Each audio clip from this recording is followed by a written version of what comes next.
Okay, Trisha, how you doing? Thank you very much for getting your work submitted. Let's take a look at the ad first.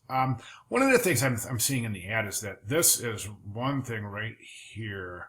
Number two, I think this is really a critical part of the ad. I'm really surprised that you didn't key in on this, because this is really where it's really describing some of the stuff that, the designer at this particular job is going to be doing, including animation.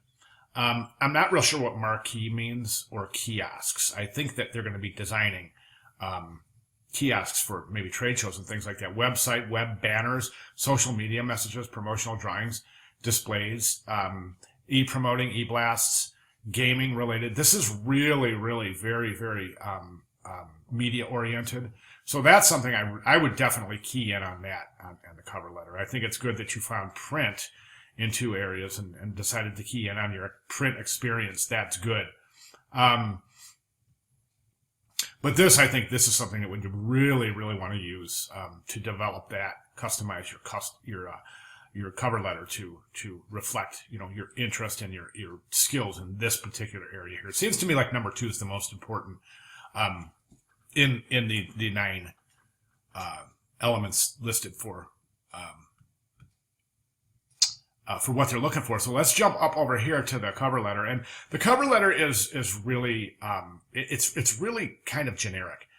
So you say, I'm contacting you in regards to the graphic design position, but you always want to say exactly what position you're talking about. Refer to it by number if there's a number, or refer to it by where did you find this ad, and tell them where you found it. I'm referring to this, contacting you in regards to this excuse me, this graphic design position listed in so-and-so publication on so-and-so date.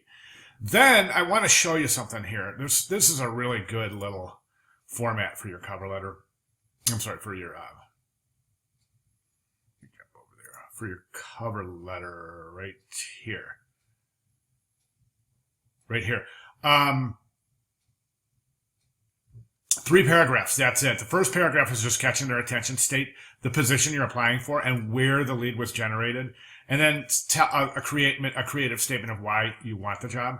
Then in the second paragraph, list your experience and responsibilities. That's the most important part. That's the part where you can take the stuff from this ad and really customize it to your cover letter, so the person reading this knows that you did indeed study the ad. Okay, but this is good. Billboards to flyers in a range of digital platforms is endless. Wait, what interest? Oh, I see what you're saying. Okay, but you're saying that you got 3 years in the graphic design field, but you're not specifically saying how your 3 years in the graphic design field will help you in meeting the requirements put forth by this job. You see what I'm saying? So you got to draw that connection right there. But okay, that's a really important part. And that's what you would do in the second paragraph. Then you would talk about your skills. Again, you can use that list you prepared earlier, but this would just show a couple of your skills as they relate to the job. The final paragraph here is this.